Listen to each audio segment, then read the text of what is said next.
À tous. Alors, bienvenue dans cette conférence. Ah oui, les micros d'ordinateur, s'il vous plaît. Est-ce qu'on a d'autres consignes à passer peut-être, Élise? Donc, compte tenu de la situation exceptionnelle, merci de votre présence. Merci Marc-Antoine de te prêter au jeu malgré l'intimité de la journée. Donc, il y a des personnes à distance. Simplement vous indiquer qu'ici, nous sommes dans l'intimité. Donc, on vous suggère fortement pour les personnes en présence ici d'avoir un ordinateur, un téléphone ou une tablette afin de suivre l'excellente présentation de Marc-Antoine. Donc, bonjour à tous, bon appétit. Ça me fait vraiment très plaisir. Oui, Élise. S'ils ont des questions en ligne, il faudra qu'ils les écrivent dans le chat parce qu'on Ah. n'a pas d'eau-parleur. Oui, effectivement, pas d'eau-parleur. Donc, en ligne, lorsque vous avez des questions à la fin de la présentation, merci de les écrire dans la conversation en lien avec la conférence et on pourra les poser à votre place tout simplement. Donc, on commence avec la présentation. Contre toute attente, nous avons réussi à tenir ça. Merci à l'équipe d'ailleurs qui a réussi à faire un tour de force. Donc, j'ai le plaisir et l'honneur de vous présenter Marc-Antoine, donc professeur Marc-Antoine Lauzon, professeur agrégé au département de génie chimique et de génie biotechnologique de l'Université de Sherbrooke. Il avait conjointement avec notre cher professeur Benoît Laurent et il co-dirige la plateforme STEMUS qui est localisée, alors je vais essayer de ne pas me tromper, le pavillon de santé, de précision et de recherche translationnelle qui est sur le campus de la santé, pour tous ceux qui ne le savent pas. Donc, Marc-Antoine est chercheur au Centre de recherche sur le vieillissement et va nous présenter, en fait, je pense, une bonne portion de sa programmation, de ses travaux de recherche, puis ça va nous permettre de comprendre peut-être un petit peu plus précisément sur quoi il travaille, parce que ses projets incluent notamment la régénération du système nerveux à l'aide de plateformes de culture dynamique. C'est très bien écrit, très bien dit. J'ai hâte de voir comment ça s'explique. Et il s'occupe aussi de travailler sur la conception de biomatériaux favorisant la croissance et le guidage cellulaire pour des applications en médecine régénérative. Donc, je suis très contente que tu nous présentes aujourd'hui tes travaux puis tes intérêts de recherche. Puis, sans plus tarder, je te laisse la parole. Pour la période de questions à l'interne, j'aurai le merveilleux petit micro que je ferai passer par la suite. Donc, je te laisse la parole et merci. Merci. Est-ce qu'on m'entend bien? Ici, oui, mais je parle plus en ligne. Vous aurez compris. OK, j'espère que vous arrivez à voir un petit peu sur les écrans parce que ça reste une présentation qui est très imagée. Donc, on fait du génie tissulaire, on aime ça montrer des montages, montrer des marquages de cellules, on aime ça. C'est plus facile à faire des belles figures. Je ne suis pas très bon en dessin, donc on va essayer de faire ce qu'on peut avec ce qu'on a, comme on dit. Donc, merci pour la présentation, l'introduction plutôt. Donc, aujourd'hui, je vais vous parler un petit peu là, de mon champ d'expertise qui est le génie tissulaire. Puis comment on peut utiliser le génie tissulaire pour faire un paquet de choses, que ce soit de l'étudier des pathologies, faire des modèles de culture, faire de la régénération. Et je vais en fait couvrir ces différents thèmes-là, si j'arrive à changer la diapo. C'est capable. Ça va pas bien. Allez.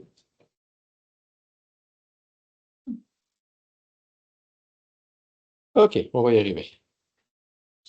Ça fonctionne. Donc, à travers 3 exemples. Donc, le premier exemple, ça va être plus mes recherches que je fais sur une base individuelle, qui est la régénération du système nerveux périphérique. Donc, ça passe par le développement d'échafaudages, des biomatériaux, qu'on combine avec des cellules puis avec des systèmes de culture superfusion. Dans le deuxième exemple, je vais aborder un projet qui est multifacultaire, multi-universitaire qu'on a fait qui, en fait, le but, c'était de trouver une façon d'essayer de gérer le cancer du cerveau, qui est le glioblastome multiforme. Je vais vous expliquer où moi je suis intervenu dans ce projet-là. Et en troisième exemple, c'est un projet que j'ai commencé avec Benoît Laurent l'année passée. C'est un projet qui a été initié via une initiative stratégique du CDRV. Donc, je vais vous présenter un peu les avancements de ce projet. Donc, au niveau de la première partie, développement de biomatériaux anisotropes pour la régénération du système nerveux périphérique. Ça a l'air d'être assez intense là, comme type de titre, mais vous allez voir, on va y aller, on va déconstruire ça en différents petits morceaux. Donc, rapidement, le système nerveux, vous êtes conscient qu'on a 2 types de systèmes nerveux. Il y a le système nerveux central, qui est le cerveau, la moelle épinière, puis le système nerveux périphérique, qui est en fait les nerfs qui vont partir de la moelle épinière, puis qui vont aller se connecter aux muscles, aux tissus, aux membres, et ainsi de suite. Le système nerveux périphérique va servir à acheminer l'information du système nerveux central. au niveau moteur pour qu'on bouge nos membres. Puis à l'inverse aussi, on va réacheminer ce qui est sensoriel vers le système nerveux central pour, si on veut, gérer cette information-là. Le système nerveux central est protégé par le squelette. Donc, on a la moelle épinière qui est protégée par la colonne vertébrale. Le crâne protège le cerveau. Le système nerveux périphérique n'a pas cette chance-là. Donc, c'est-à-dire qu'il est plus susceptible d'être blessé. Par contre, il y a un potentiel de régénération qui est plus important. Donc, on va capitaliser là-dessus. Ça reste un processus qui est complexe, mais on a quand même des chances de régénérer basé là-dessus. Petite statistique, moi je m'intéresse essentiellement aux lésions aux nerfs périphériques qui sont graves, c'est-à-dire lorsqu'on va avoir une transsection complète, donc une séparation complète du nerf. Je vais m'intéresser encore une coche au-dessus de ça, c'est lorsqu'on a un manque de tissu à combler. C'est-à-dire que le chirurgien ne pourra pas juste venir rabouter les deux extrémités du nerf, on va devoir venir combler cet espace-là. Okay? Donc ça va toucher à peu près 2 à 3 des patients qui sont admis dans les grands centres de trauma. La plupart du temps, c'est des accidents à haute vélocité en véhicule. En deuxième lieu, on a les accidents plus style arme blanche. Dans un contexte de pays qui a plus de guerre, ça va être surtout les blessures dues au combat. Et ça va toucher souvent les jeunes hommes, plus que les femmes. Apparemment, on est un petit peu plus casse-cou. Mais le fait que c'est une population qui est jeune, ben, si c'est mal guéri, ça peut mener à des neuropathies assez importantes. Ça peut mener aussi à des invalidités partielles, voire totales. Donc, ça a un coût de société aussi assez important. La plupart de ces transsections-là, pas la plupart, mais parmi ces transsections-là, donc le sectionnement complet, il y a à peu près 30 qu'on doit venir combler. Ce qu'on va utiliser, qu'on a des comblements de plus de 3 cm de long. Oui. Wow! OK, good. On reste comme ça ou vous voulez qu'on mette sur l'écran? Ouais, je peux me mettre sur l'écran quand même. Hein. Ça va être pas mal plus intéressant pour vous.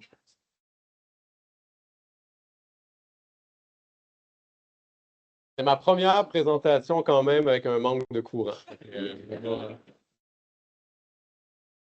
C'est apparemment de partout. Là, théoriquement, vu que j'ai branché le HDMI, ça devrait être bon. Oui, c'est juste si tu es en duplicata, c'est un petit peu. Ah, ouais, on verra.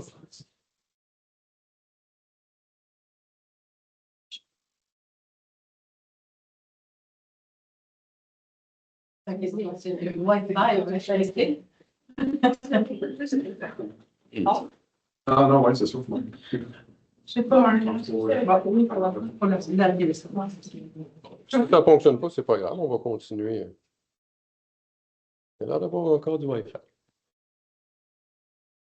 Jamais la télé Ah, fonctionne. HDMI 1. Ah.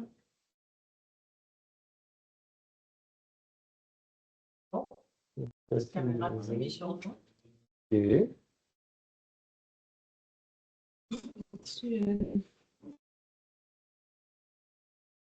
n'ont comme pas tout trouvé encore. Là. Parce que normalement, il y a des paramètres. Oh. Et Ça ici. ben, c'est là-dessus. Fait qu'il faut que lui, il rouvre pour que ça marche. Il rouvrira. On le fait. OK. Bon, en attendant, on peut continuer. OK.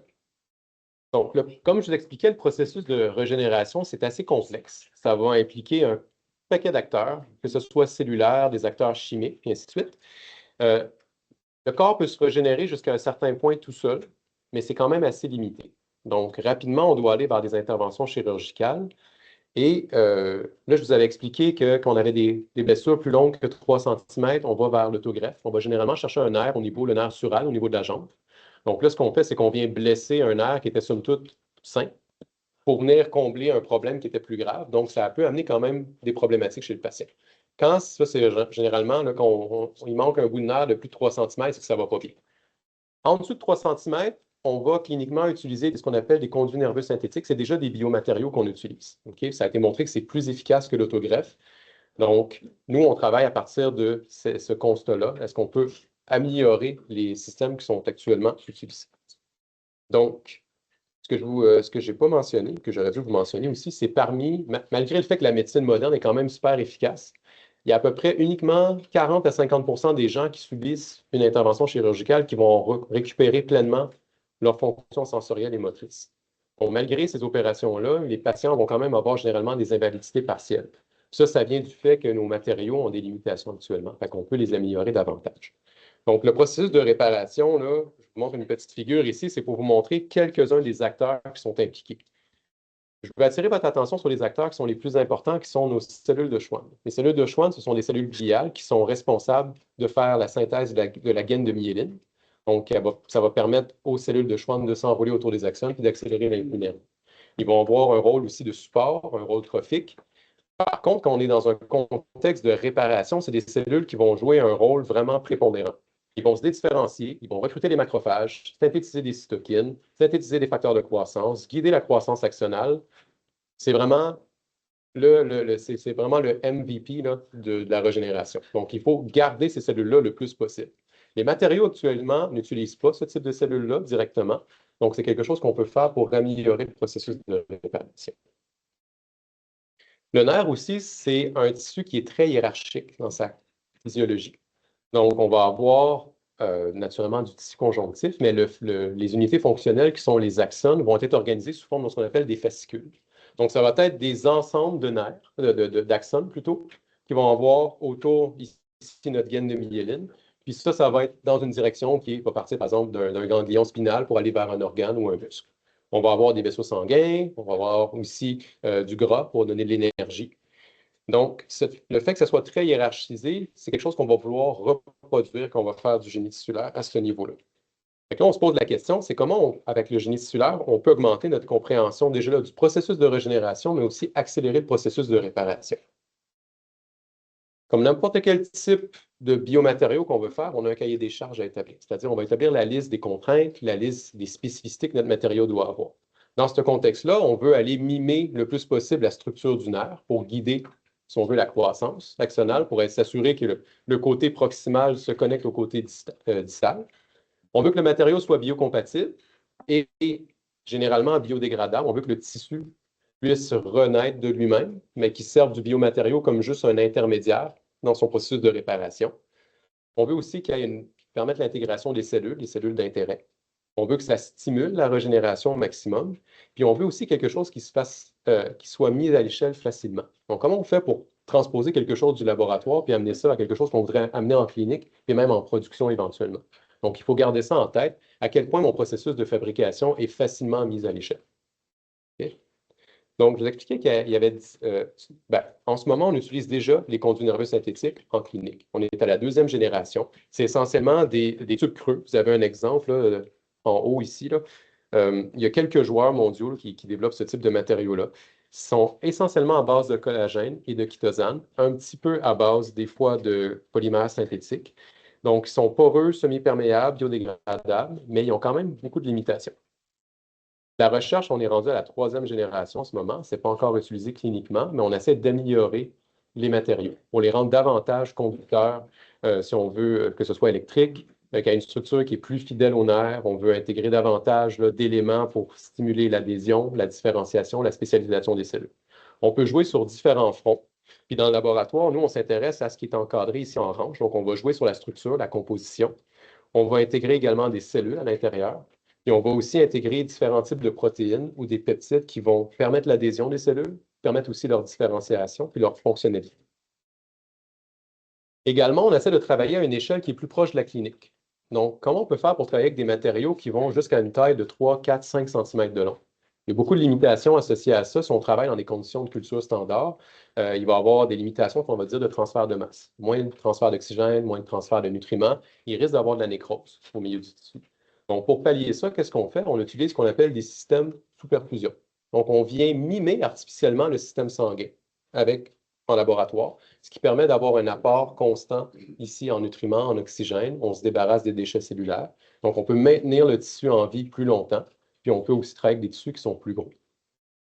Donc, on développe ces systèmes-là au laboratoire, on développe les biomatériaux. À l'intérieur des biomatériaux, on joue sur la topographie de surface, on joue sur on rajoute des protéines d'adhésion, des protéines de différenciation. Puis on s'amuse à jouer avec des cellules qui ont un rôle dans le processus de réparation. On les met tout seul ou en combinaison. Donc, la synthèse du biomatériau, comment on le fait? On utilise une belle technique qu'on appelle la cryogélation à flux thermique unidirectionnel. Là, vous allez me dire, ça mange quoi en hiver, ça? Vous allez voir, le principe est super simple. Le nom est complexe, mais le principe est simple. On travaille essentiellement avec une base de collagène. parce que la plupart des matériaux commerciaux sont à base de collagène. Donc, c'est plus facile de transposer vers de quoi qui a déjà été approuvé par la FDA, par Santé Canada, puis ainsi de suite. Puis après ça, on modifie la composition pour jouer sur les propriétés mécaniques, les propriétés aussi, la perception des cellules avec le matériau. Donc, cette méthode-là, qu'est-ce qu'on fait? C'est on met notre collagène, on travaille beaucoup avec le chitosane aussi, on met ça en solution, on homogénise, on dégaze, puis on fait le processus de cryogélation que je vous ai expliqué à la prochaine diapo. Après ça, on lyophilise, on joue sur les propriétés mécaniques en faisant de la réticulation chimique, puis après ça, on fait de l'adsorption de protéines ou on fait de la modification chimiquement de surface directement. Donc, la cryogélation, là, c'est un processus qui existe depuis très, très longtemps. Ça a été utilisé beaucoup dans le domaine des céramiques, des matériaux poreux. Ça a été transposé aux biomatériaux dans le début des années 2000. Donc, nous, on n'a pas réinventé la roue. Ce qu'on a fait, par contre, c'est qu'on a développé un appareil qui est basé plutôt sur la thermoélectronique pour faire le même travail que ce que l'azote liquide fait. Donc, ça peut tenir sur un bench de laboratoire. C'est beaucoup plus précis au niveau du contrôle de température. Ça coûte moins cher. Donc, ça répondait à nos besoins, puis on peut faire des matériaux plus longs comme ça. Donc, en gros, qu'est-ce qu'on fait? On a un moule ici, que la paroi est isolée thermiquement et la base, elle va être conductrice thermiquement. On va ici appliquer une source de froid à la base, d'accord? Puis on va diminuer graduellement cette température-là, à peu près 1 degré par minute. Quand on va atteindre le point de congélation de l'eau, bien, ça va faire en sorte que les cristaux vont commencer à croître. Ces cristaux-là vont croître dans la direction du gradient thermique. Okay? Jusqu'à temps que l'échantillon soit complètement congelé. Après ça, on retire l'eau par la lyophilisation, ce qui nous reste juste le matériau, ici, avec des micro-canaux à l'intérieur, où est-ce que l'eau a occupé la place. Là, bon, ici, c'est juste un petit graphique pour vous montrer là, que notre système est très précis en termes de pente de température. On utilise des températures cryogéniques entre moins 40 et moins 50 pour faire ça. Donc ensuite, quand on bâtit un matériau, on veut le caractériser pour qu'il réponde à notre cahier des charges. Donc, on l'a caractérisé au niveau de la structure, on l'a caractérisé au niveau des propriétés mécaniques. On essaie de mimer le plus possible les propriétés du nerf en tant que tel. Puis on a regardé aussi comment les cellules se comportent au contact du matériau.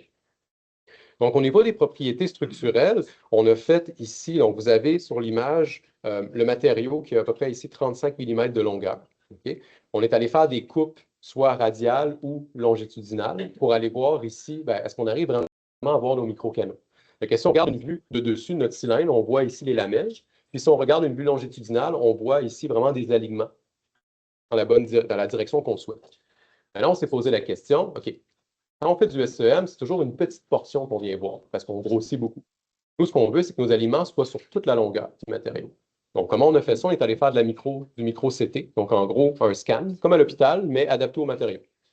Okay? L'appareil est plus petit, naturellement, mais c'est le même principe. On bombarde des rayons X, on fait tourner l'échantillon. Le patient, en général, c'est l'inverse. Le patient est stable, puis c'est ce qui tourne, mais c'est un peu le même principe. Puis après ça, on prend un ordinateur et on fait une reconstruction 3D. Là, je ne sais pas si vous allez arriver à voir. Oui. Je ne sais pas si on est tous à la bonne place. Ah, Parce que je pense que toi, tu avances, mais là, ça ne se fait plus partout. Non, parce que Caroline, elle s'en va, c'est ça. Mais je pense pas que c'est toi, je pense que c'est le Wi-Fi. Mais là, il était en train de. La télé. Ouais, mais je sais pas. Et l'ordinateur fonctionne, ça? C'est-tu censé s'allumer tout seul? Ou...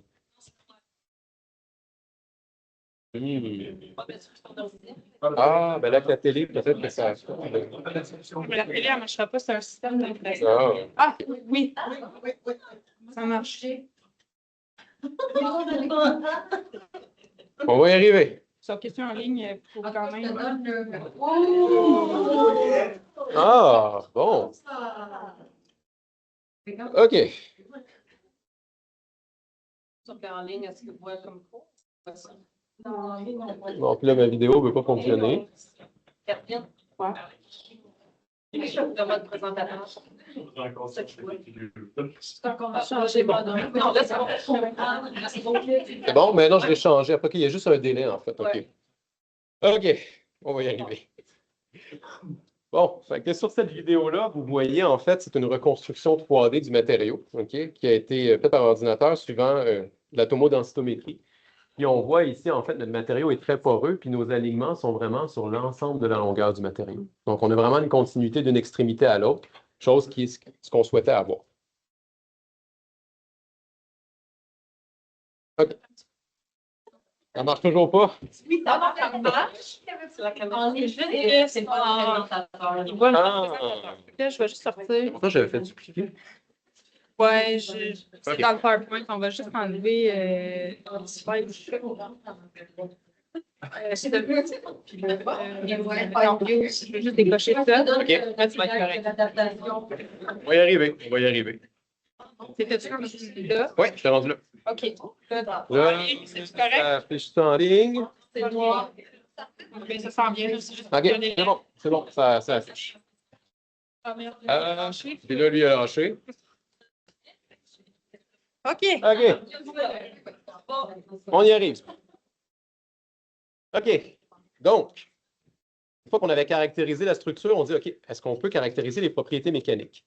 Mais dans la littérature, le problème, c'est qu'on retrouvait de tout et de rien au niveau des propriétés mécaniques du nerf. Les gens prenaient les tissus, les congelaient pas. Quand ils faisaient les mesures mécaniques, suturaient, mettaient de la colle. Il n'y avait rien qui était constant. Ça faisait en sorte qu'on avait, par exemple, une propriété X plus ou moins X. C'est donc 8 mégapascales plus ou moins 8. Tu dis, ah oui, bon, c'est super précis. Comment on fait pour comparer nos matériaux? Fait qu'on s'est dit, OK, on va se baser sur les normes ISO ou ASTM, puis on va faire notre propre appareil de traction, puis on va remettre des standards à jour. Chose qu'on a faite. Fait qu'on a développé notre propre appareil de traction, qui est extrêmement précis ici. Et en fait, cette partie-là peut aller dans un incubateur. On peut travailler dans des conditions physiologiques avec du PBS, du milieu de culture, peu importe. Fait qu'on prélevait des nerfs sains, puis on peut aller mesurer leurs propriétés directement, puis ça s'adapte à nos biomatériaux aussi. Donc, ça, on a validé l'appareil avec des matériaux connus, puis par la suite, on a caractérisé des nerfs de souris et de rats. Donc, ça, c'est une étude que j'ai faite avec Benoît Laurent. Et vous voyez ici sur le graphique là, qui est à votre gauche, des nerfs de souris mâle, femelle et rats mâle, femelle. Okay? Donc, on est allé chercher les propriétés mécaniques des nerfs. On arrivait à diminuer grandement les écarts types. Okay? On n'a pas encore travaillé chez l'humain. C'est un petit peu plus difficile d'avoir des nerfs humains, mais l'appareil pourrait le faire. Après ça, on a comparé nos matériaux. Ça, c'est le graphique que vous voyez ici à votre droite. Ce qu'on a observé, c'est que nos matériaux, on arrivait à avoir le même pourcentage d'élongation de la déformation que vous avez.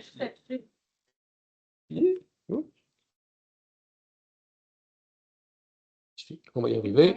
OK. Donc, ça veut dire qu'on peut étirer le matériau jusqu'au même point avant qu'il se rupture. Par contre, au niveau de la force qu'on doit y appliquer, notre matériau est beaucoup moins fort. Ce qui est logique, c'est un matériau qui est très poreux, mais on n'est pas dans le même ordre de grandeur, mais pas trop loin. Fait que ça nous suffisait pour l'instant, puis on s'est dit, c'est pas grave, on va travailler sur les propriétés. OK, on va se dépêcher. Bon. Ensuite, on a décidé de dire, OK, on s'est dit, comment les cellules vont percevoir le matériau? On a commencé à travailler avec des cellules de Schwann, avec des lignées cellulaires pour commencer, les cellules de rongeurs. Au lieu de travailler avec le matériau complet, on a pris un matériau puis on l'a sectionné en petites sections. Okay? Ces petits segments-là, c'est plus facile pour nous de travailler avec pour faire la preuve de concept dans un premier temps. Donc là, ce que vous voyez, c'est des cellules de Schwann dans un matériau. Ce n'est pas une imagerie qui a été faite sur des floupes, c'est vraiment, on voit avec le microscope à travers le matériau en 3 dimensions. Okay? Donc, on a juste fait le plan focal pour être sûr qu'on soit vraiment sur une quantité de cellules. Mais on voit que les cellules, en fait, s'alignent vraiment dans les canaux. Ils vont s'organiser pour ressembler à ce qu'on appelle des bandes de Bongner. Les bandes de Bongner, c'est une structure que les cellules de Schwann vont adopter pour guider les axones, pour qu'ils croient dans la bonne direction. Donc, pour nous, c'est encourageant. Les cellules survivent, puis ils commencent à montrer des signes de fonctionnalité. D'accord? Ensuite, on a dit, OK, est-ce qu'on est capable d'aller encore plus loin? Est-ce qu'on pourrait faire de la co-culture? Si on veut faire un modèle de culture pour étudier les interactions entre les neurones et les cellules de Schwann, on a combiné les deux cellules, on les a marquées. Donc, c'est des cellules qui expriment de façon constitutive un marqueur fluorescent. Donc, en rouge, on a des cellules de Schwann. En bleu, on a des cellules neuronales ici. Donc là, ça a été pris, si on veut, live à partir là, du microscope. Les cellules sont encore vivantes. Okay?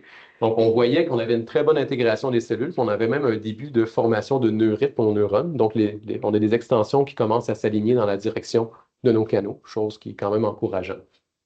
On est allé aussi valider avec d'autres marqueurs qui sont plus tardifs, donc comme la MPZ ici, qui est un marqueur associé à la synthèse de la myéline, qui est un marqueur précoce de myéline. Donc, ça, c'était déjà encourageant pour nous, mais ça reste sur des petits segments. Ensuite, on s'est dit, OK, est-ce qu'on est capable d'étendre ça sur un matériau plus long? Donc, pour ça, on a travaillé avec un bioréacteur, comme je vous disais tout à l'heure, à perfusion, pour aller mimer un peu le système circulatoire sanguin. Donc, ce qu'on a dans notre système, on a, ici, c'est une version simplifiée du système là, pour la photo.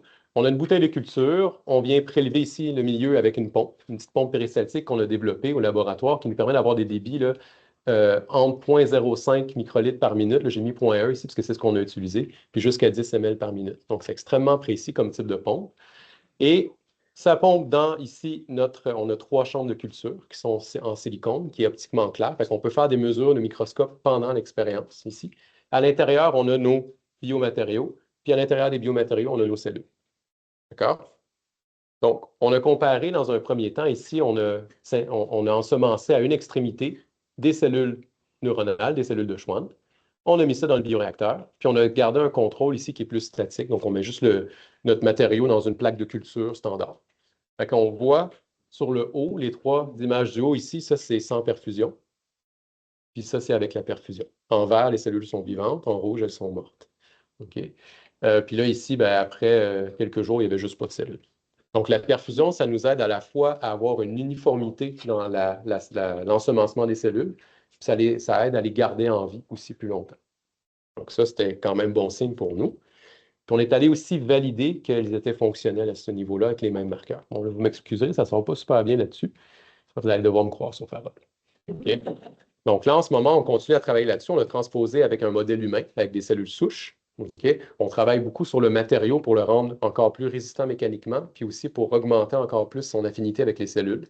Donc là, on est rendu là dans nos recherches, mais les matériaux qu'on a développés, puis les systèmes qu'on a développés, ça fait une bonne base pour après ça étudier un paquet de choses. Par exemple, la régénération du système nerveux périphérique est affectée par l'âge. Plus on vieillit, plus c'est difficile. Donc, on est capable, à partir des cellules souches, de voir, ben, c'est quoi l'impact au niveau du processus de régénération. On est capable aussi de dire, bon, ben, j'ai telle molécule thérapeutique qui pourrait avoir un intérêt, c'est quoi son impact dans ce modèle-là? Donc, ça, c'est vraiment les bases qu'on a jetées. Puis après ça, ben, on capitalise là-dessus, puis on continue nos projets avec ça. Donc, en gros, c'est ce que je vous ai expliqué ici. OK? Je vais essayer de me dépêcher là, parce que je prends beaucoup de temps. OK. Deuxième partie, là, on change complètement de registre. On s'intéresse encore une fois au système nerveux, mais là, ça va être le système nerveux central. Donc, on a développé un système sous perfusion qui va mimer le parenchyme cérébral, puis vous allez voir pourquoi. Donc là, c'est un projet, comme je vous disais, qui était multi-universitaire. Donc, il y avait la Polytechnique Montréal qui était impliquée, il y avait la faculté de médecine, puis il y avait la faculté de génie ici à l'Université de Sherbrooke.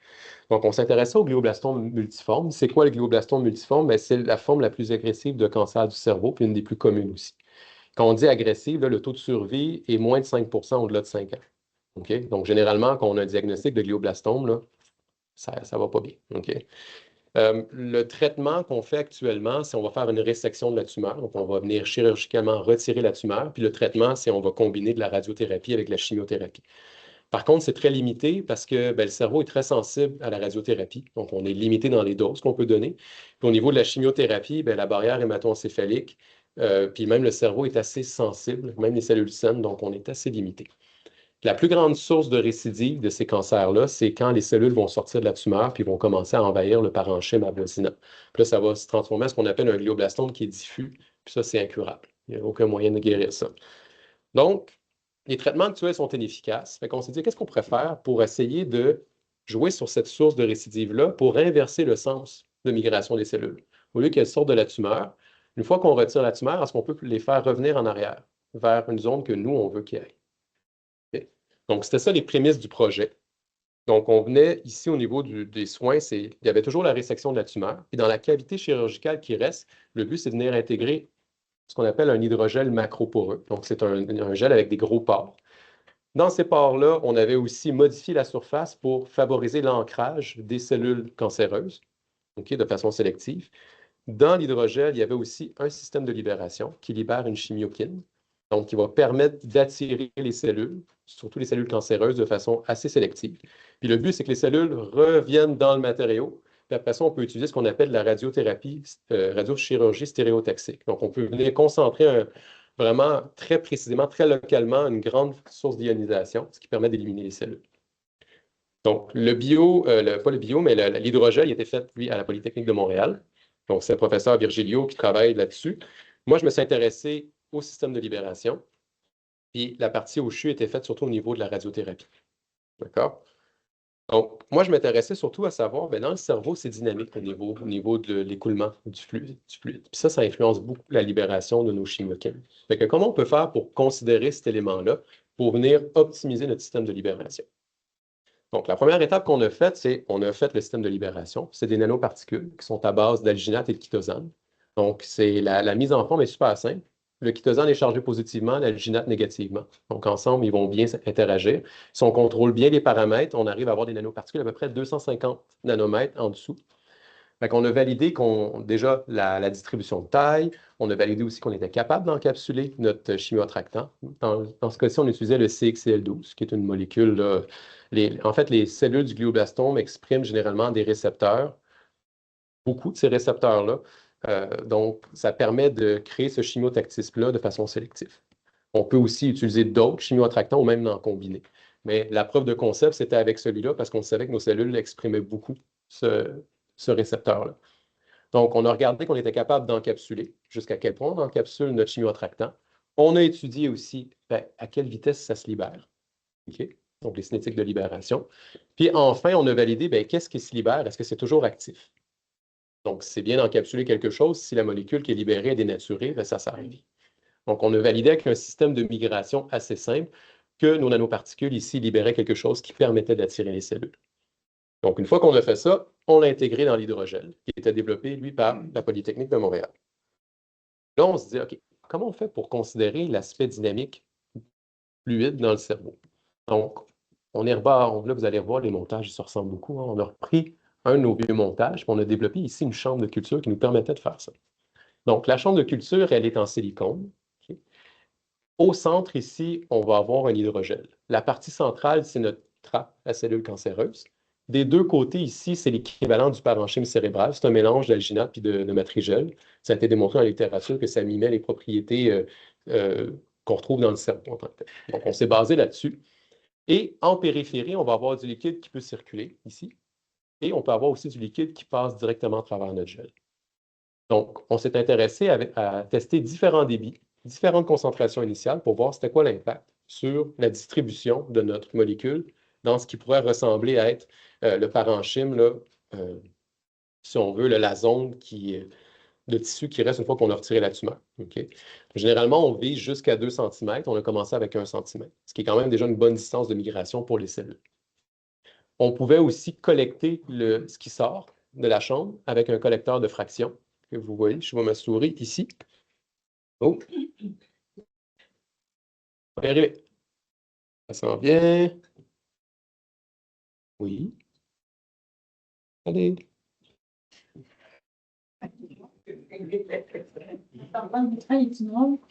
Non. Non, j'appuie sur le... Utilisez le câble pour vous connecter. Oui, c'est ce que j'ai fait. Oui, on y avait prêt. On y arrivait. Ah, OK. Ben tu vois, faut juste pas que j'y touche, en fait. OK. Oups. Oh non. Affiché. OK. Bref. Je n'ose plus toucher à la souris. OK. Donc, on pouvait, en fait, collecter ce qui sort. On est capable aussi, après l'expérience, de venir collecter chacune des portions du gel. On peut savoir qu'est-ce qui reste à l'intérieur. OK? Là, je ne sais pas pourquoi ça fait ça. OK. Donc, on a travaillé avec une molécule, un chimioattractant qui était fluorescent à la base. Donc, il y avait une sonde fluorescente. Qu'est-ce qui est intéressant, c'est ce que vous voyez ici. Vous voyez, en fait, la zone centrale. C'est là que c'est concentré initialement. Ensuite, vous avez différents débits et différentes doses, puis ça, c'est le temps. Fait qu'on voyait, en fait, plus on met de chimiotractant, plus la fluorescence est importante. Ça fait du sens. Science d'or en fait avec ça. Puis après ça, on était capable de voir en fonction du débit, à quel point ça se diffusait dans le milieu. Donc, on était capable de suivre, puis ça, c'est en temps réel. La chambre de culture, on la met sur un microscope avec plus fluorescence, puis on peut suivre qu'est-ce qui se passe. Puis ça, ici, c'est l'ensemble de la chambre. Donc, le microscope fait un scan, il va faire du tiling. Okay? Donc, on est capable de vraiment voir ce qui se passe. On a aussi collecté ce qui sortait, donc qu'est-ce qui était sorti du système, qui pourrait se ramasser, par exemple, dans le liquide céphalo-rachidien. Okay? Et on a collecté aussi ce qui restait dans le tissu. On arrivait à boucler notre bilan de matière, on retrouvait toutes nos molécules. Okay? Donc, ça nous a montré que c'est un système qui est super intéressant pour suivre la libération dans ce contexte-là. On a décidé de pousser ça une coche plus loin. Okay, est-ce qu'on serait capable de suivre la migration des cellules aussi? Donc, ce qu'on a fait, on a gardé la même chambre, mais on s'est rajouté des compartiments aux extrémités. Où est-ce qu'on est allé mettre nos cellules? Fait qu'on veut voir si nos cellules sont capables de migrer vers le centre où est-ce qu'il y a théoriquement notre trappe à cellules cancéreuses. Toujours avec des débits différents, ce qu'on avait testé jusqu'à présent.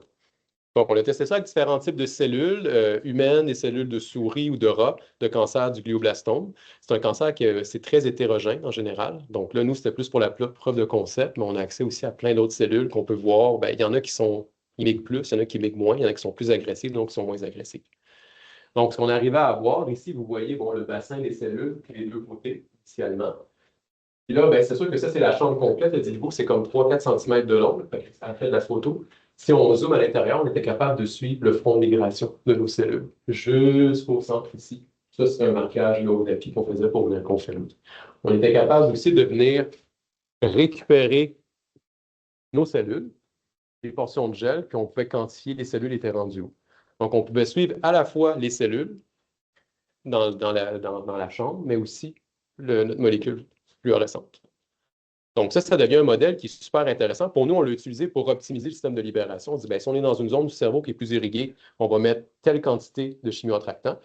Mais ça pourrait se transposer facilement. Dire, je vais étudier le système migratoire, par exemple, de cellules cancéreuses du cancer du sein.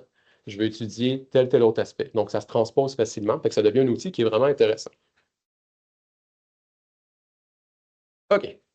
Troisième partie, ça, c'est le projet là, que j'ai initié avec Benoît Laurent l'année passée. Donc, on s'intéresse ici à de la culture d'organoïdes de plexus choroïde. Donc, c'est quoi le plexus choroïde? Pour ceux qui ne le savent pas, c'est un épithélium qui va être responsable de la synthèse du liquide cérébrospinal. Okay? Donc, ça va être vraiment essentiel à la protection de l'homéostasie du cerveau. Ça va jouer un rôle dans la protection du cerveau. Puis on s'est aperçu dans un contexte parfois, on va dire, pathologique. Si on pense à des maladies neurodégénératives comme la maladie d'Alzheimer ou juste le fait de vieillir en général, mais on va avoir des altérations au niveau de la structure. Donc, ça devient quelque chose de vraiment intéressant à étudier. Par contre, ben, aller étudier une structure qu'il y a dans le cerveau, qui n'est pas loin des ventricules que vous voyez ici, ben, c'est un petit peu compliqué sur un être vivant. Donc, généralement, on fait ça sur c'est des tissus post-mortem, que ce soit chez les animaux ou chez l'humain. Par contre, avec l'avènement des cellules souches, donc là, Benoît il serait content là, que je dise ça, donc avec les cellules souches pluripotentes induites, c'est-à-dire qu'on peut prendre n'importe quelle cellule somatique, théoriquement, les reprogrammer pour en faire des cellules souches pluripotentes. À partir de ces cellules souches-là, je peux refaire théoriquement n'importe quel organe. Okay? Donc, basé là-dessus, si on leur donne le bon cocktail, si on veut, de nutriments, de facteurs de croissance et autres, on est capable de les transformer. On va y arriver. C'est capable. C'était votre voix qui apparaît. Ça peut afficher. Non, on y était presque. Je ne sais pas, c'est comme s'il ne détecte pas le code. C'est-tu parce que la connexion est mauvaise ou...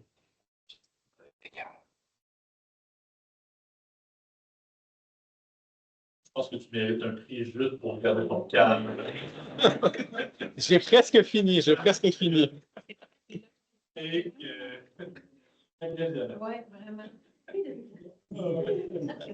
Attends, si je le déconnecte puis je le reconnecte. Tu sais, des fois, comme c'est allumé, fermé. Non, j'en ai juste ça, malheureusement. Oh. Oh. OK, ça va. Ça va. Ça devrait être revenu en ligne. C'est le câble qui aime pas, on dirait. Ben, en tout cas, le lien avec le câble, je sais pas. Partage d'écran. Tout à l'heure, elle me disait allumé, puis... Bon. OK. Bon, si ça refonctionne, c'est pas grave. Vous voyez toujours sur les écrans, sinon? OK. Bon. Je t'ai rendu avec ça. OK. Donc, ça veut dire qu'à partir des cellules souches pluripotentes induites, on peut refaire des mini-cerveaux. Puis on peut même faire des mini-cerveaux qui vont synthétiser du liquide cérébrospinal. Donc, on recrée en fait l'équivalent d'un plexus choroïde. Ah, tiens. Oui. OK. Ici, ils vont pouvoir faire même jusqu'à des vacuoles. Puis à l'intérieur de ces vacuoles-là, il y a du liquide cérébrospinal. C'est vraiment cool. C'est pas nous qui avons développé ça. Ça a été développé dans le début des années 2020. Donc, nous, on s'est rebasé là-dessus, mais ça devient un outil qui est super intéressant pour étudier la biologie du vieillissement. Okay, bref. Par contre, la culture d'organoïdes, c'est pas si simple que ça à faire. C'est très chronophage. Donc, juste pour la maturation, là, on parle de minimum 40 jours. Aussi, c'est des boules, c'est des petites boules de tissu qui vont grossir beaucoup dans le temps. On part de 2 mm jusqu'à, plus ça peut grossir jusqu'à 10, 15, 20 mm. Donc, ça devient très, très gros. Donc, ça a un impact au niveau de comment on les cultive. Aussi, en ce moment, on les met dans des plaques de culture puis on les agite.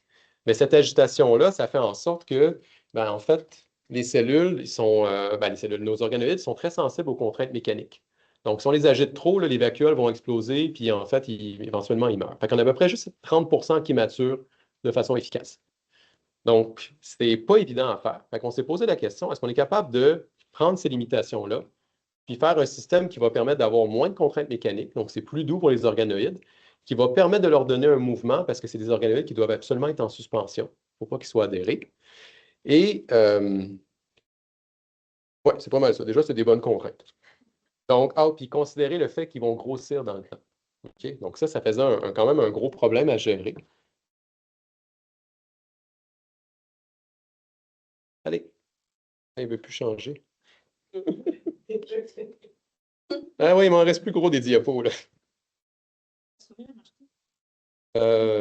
Oui, oui, je la vois. Tu cliques avec le souris, ça te dit. Je sais OK. pas. Là, tu changes. OK. Ici, mettons, est-ce que clique sur bien? OK, il est ramené jusqu'à la fin. Ah. Moi, c'est pas grave. On va revenir en arrière. On va juste gâcher une coupe de punch.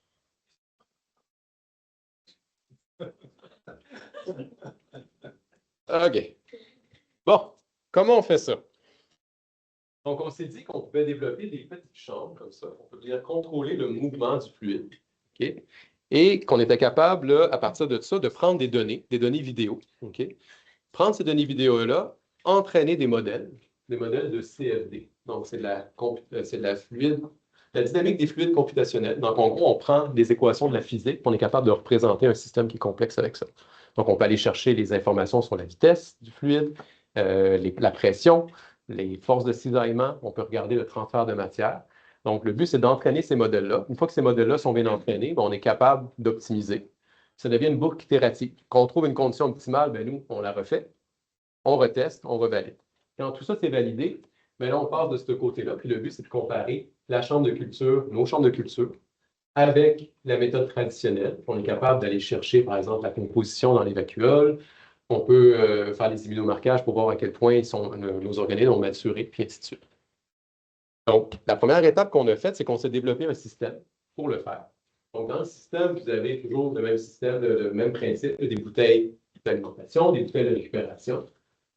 On a des petits amortisseurs de flux. Quand on est à ces échelles-là, il faut une pompe péristatique, ça a tendance à donner des coups. Donc, à partir de ça, on arrive à avoir un écoulement qui est très, très uniforme. On a des pièges à bulles, parce qu'avoir des bulles dans un système microfluidique, ce n'est pas une excellente idée non plus. Puis, on a nos petites chambres de culture ici. Donc, les chambres, ça, c'est des différents modèles qu'on a testés. Donc, on est capable d'avoir jusqu'à 9 à 12, si on veut, chambres de culture, puis on peut faire ça x3. Okay. Dans chacune de ces chambres-là, on peut avoir un organoïde différent. Donc, ces chambres-là, elles sont en silicone. On vient les coller sur une plaque de verre.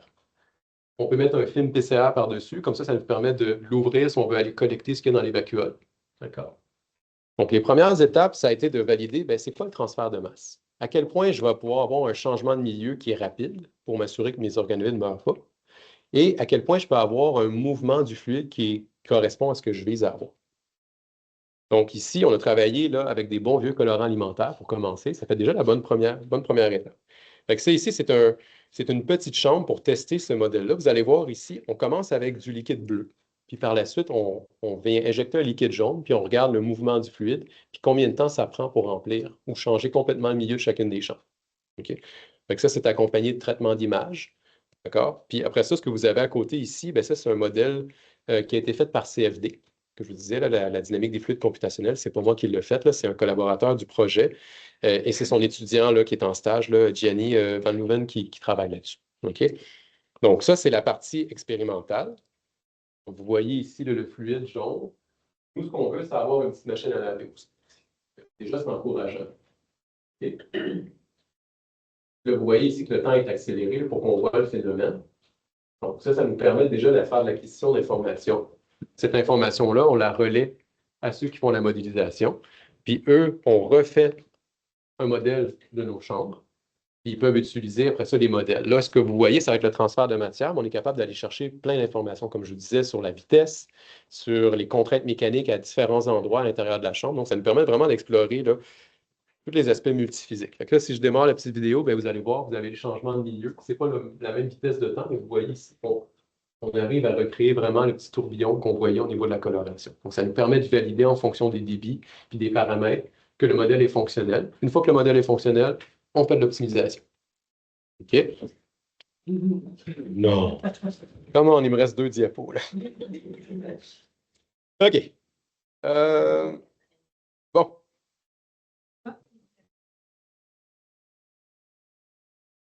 OK.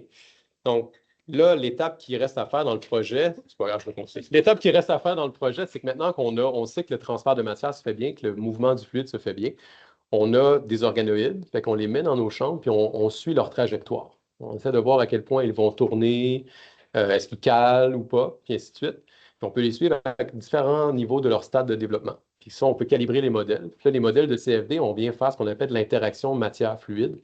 C'est extrêmement complexe à faire, donc moi, je ne suis pas du tout outillé pour faire ça. C'est pour ça qu'on travaille avec des gens qui font ça. En fait, on a repris des notions d'aéronautique, puis on ramène ça à de la microfluidique. Fait que je trouve ça quand même cool de dire qu'on passe de l'avion à une petite chambre de culture, mais c'est les mêmes principes de base. Donc, puis là, peut-être un dernier petit coup. La dernière diapo, là. Allez, fais un effort. OK. Donc là, ça m'amène à vous parler dernièrement de la plateforme Stémus. Donc, la plateforme Stémus, il y a un côté, il y a un volet qui est cellule souche, puis il y a un volet qui est génie tissulaire. Benoît Laurent s'occupe plus de la partie cellule souche. Moi, je m'occupe plus de la partie génie tissulaire. Puis le but, c'est qu'on peut utiliser ces cellules souches-là pour refaire n'importe quel tissu. Oui, on s'en sert dans nos recherches, mais le but, c'est d'offrir des services aussi à tout le monde, si on veut. Donc, dans la plateforme en tant que telle, on a une chambre qui est dédiée justement au génie tissulaire. Et vous avez une enseigne biologique parce qu'on peut utiliser des cellules. On a une imprimante 3D qui imprime des organoïdes. Donc, ça, c'est quand même cool. On a des bioréacteurs commerciaux. OK? Donc, ceux que vous avez vus, c'est ceux qu'on a développés dans le groupe parce qu'ils sont essentiels pour répondre à nos besoins spécifiques, mais on en a des commerciaux aussi.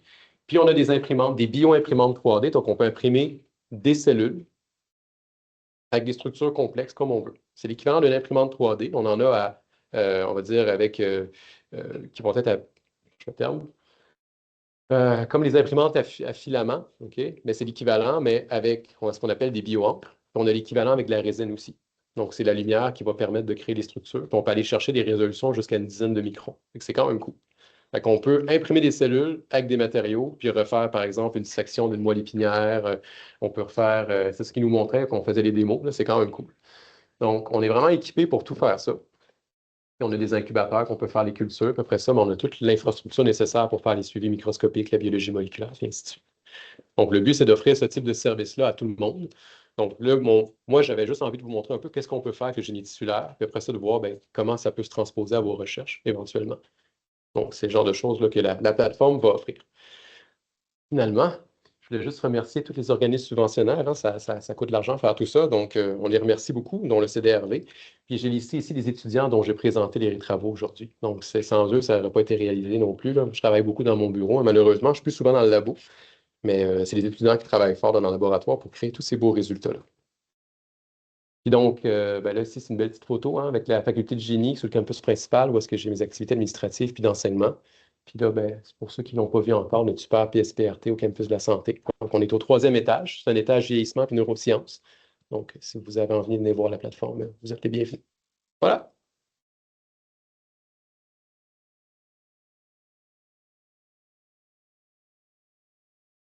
On est arrivé. J'en reviens pas. Tu vois? J'ai pas de mots, donc on va passer à la période de questions. Donc, si vous avez des questions dans la salle, il faut que je vous passe le micro. Eh bien oui. Ben oui. Comme ça, en ligne, ils peuvent l'entendre. Merci. La présentation, vous êtes un excellent vulgarisateur. Moi, je suis plus clinique. Je voulais savoir l'applicabilité clinique de tout ce que vous nous avez présenté. Oui. On peut penser que ça pourrait arriver chez l'humain quand? C'est une bonne question. On aimerait ça. Généralement, au niveau du développement, où est-ce qu'on est rendu? Bon, Si on s'intéresse au nerf périphérique, par exemple, dont les matériaux, on est pas mal confiant, c'est essentiellement très similaire à ce qu'on retrouve sur le marché en termes de composition. Donc ça, cette étape-là, ça ne serait pas compliqué, selon moi. Ce qui est plus compliqué, c'est nous, on veut y intégrer des cellules. Donc, le but, c'est de faire de la médecine personnalisée. Aller chercher des cellules de Schwann chez le patient même, c'est un petit peu invasif, c'est pas le fun. Ce qu'on fait en ce moment, c'est qu'on travaille avec des cellules souches qui peuvent venir du patient. Et ces cellules-là, on est capable de les transformer en cellules de Schwann. Donc, le but, ça serait éventuellement de dire, un patient qui a une blessure quelconque, au nerf périphérique, on peut aller chercher un petit peu de tissu graisseux, par exemple. Ou si on peut, on pourrait prendre des cellules souches pluripotentes induites. Il n'y a pas beaucoup de traitements encore acceptés là, cliniquement pour l'instant, mais ça serait le summum. Mais on peut prendre des cellules souches mésenchymateuses. On intègre ça dans nos matériaux. Après quelques jours, le matériau pourrait être prêt à être implanté chez le patient. Où est-ce qu'on est rendu? On n'est pas encore rendu à commercialiser. Il y a toutes les étapes d'approbation qu'on doit passer à travers Santé Canada et FDA. Mais je dirais que c'est peut-être un horizon, je ne sais pas, peut-être de 10-15 ans, peut-être. C'est long encore parce que c'est toutes les étapes pour aller jusque-là. Donc, c'est très long, malheureusement, mais bon, il faut passer. Il y a une raison pourquoi ces étapes-là existent. Là. Mais déjà, c'est accéléré dans le sens que, et nous, c'est la projection qu'on a.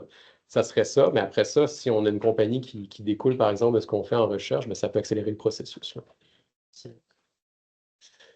Bien, si on s'intéresse, par exemple, aux organoïdes de plexus choréide, ce qui est intéressant avec ça, c'est qu'on pourrait dire, par exemple, on peut prendre des cellules de n'importe quel patient, n'importe quelle ethnie, n'importe quel âge, n'importe quel sexe aussi. On peut se dire, bon, bien, ce patient-là, je prends ces cellules, je les transforme, puis je vais voir, est-ce que ce patient-là, il va réagir à tel traitement? Fait que je peux faire des organoïdes avec ce patient-là, puis je vais tester le traitement. Si le traitement, ça répond bien, il y a des chances que le patient réponde bien. Fait que ça se transpose beaucoup plus facilement comme ça. Ah, mais ce que je veux dire, c'est par exemple, si je veux voir est-ce qu'un patient, je vais tester un nouveau médicament pour l'Alzheimer, par exemple. Mais je sais que le patient ne répond pas, et ce n'est pas tous les patients qui répondent bien à ce traitement-là.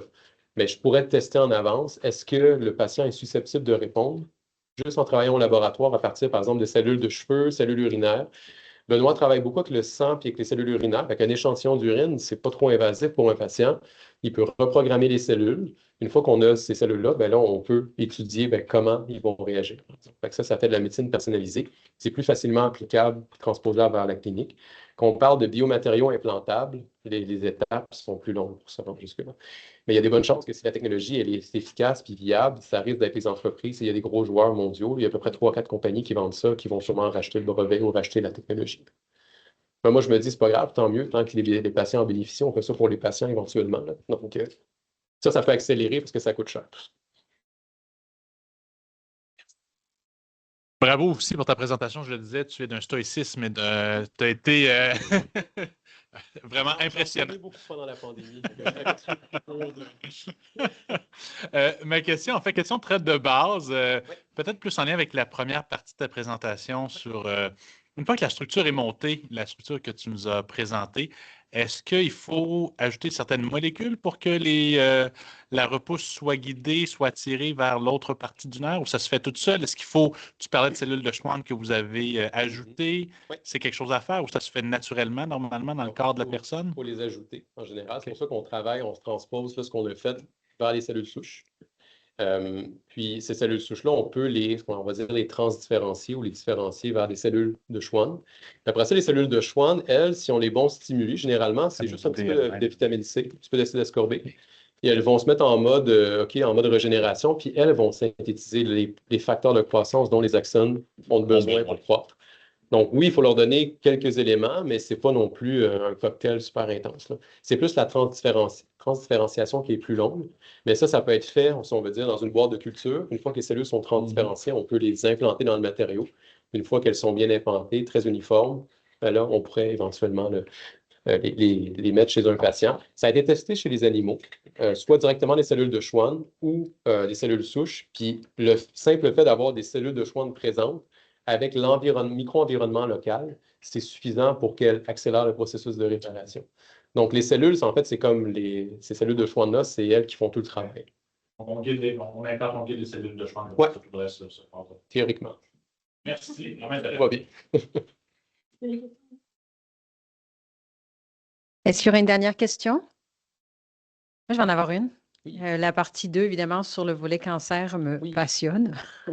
Oui. Ça rejoint un peu la question, en fait, de Marie-Hélène, parce que, tu sais, tu parlais il y a une cavité après la résection qui est faite. Et dans ce contexte-là, la perspective de temps avant de pouvoir justement utiliser ce que vous développez pour pouvoir, parce que c'est là que ça devient super intéressant de pouvoir avoir une attraction au niveau, tu sais, des cellules, mais aussi au niveau, tu sais, d'après ça, avoir un traitement spécifique et focusé qui pourrait sauver la vie littéralement. C'est quoi la perspective de temps par rapport à ce genre de choses-là? Je comprends que ça n'a pas été fait encore chez Ben là, l'humain. on est rendu au test chez les animaux en ce moment. Donc, puis le défi, c'est, là, on travaille avec des rats, mais tu sais, un cerveau de rat, c'est super petit. Fait que nos matériaux, généralement, les tumeurs sont peut-être de quelques centimètres là, de diamètre là, qu'on va les retirer.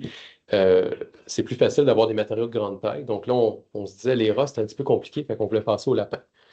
Donc, le but, c'est de voir si c'est fonctionnel, mais le problème avec le glioblastome, c'est que c'est tellement hétérogène. Il n'y a pas un patient de pareil, puis même en fonction du stade de développement de la tumeur, les cellules ne vont pas nécessairement toutes réagir pareil.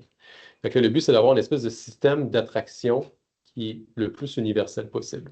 Fait que là, nous, on a fait la preuve de concept que ça fonctionnait, mais c'est pas parfait, puis loin de là. Fait qu'il va falloir continuer. Fait qu'à la perspective, là, on n'est pas encore rendu à un traitement de main.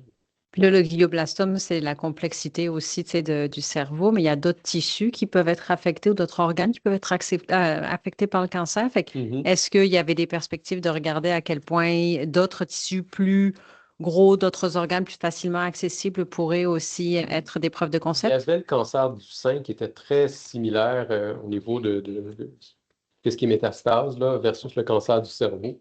Donc, c'est vers là qu'on voulait aller aussi éventuellement. C'est peut-être un modèle qui était plus accessible pour nous. Mais c'est sûr que le cerveau, c'est un gros défi, là. Fait que- Mais probablement le triple négatif pour le cancer du sein serait la Ouais, bonne option. c'est justement ce type de cancer-là qu'on visait, là. Fait que ça serait à vous. Écoute, si il n'y a pas d'autres questions, je pense qu'on peut. Je n'ai pas de mots. Hein, je vais me joindre aux collègues pour décrire à quel point c'est impressionnant de t'avoir vu et de nous avoir regardé avec ces enjeux aujourd'hui techniques là. Je suis contente de voir qu'il y en a qui ont très bien appris pendant la COVID. C'est pas le cas de tout le monde, tu sais. On a encore du mal à se servir de Teams des fois. Donc, merci beaucoup pour cette excellente présentation, puis merci à tout le monde.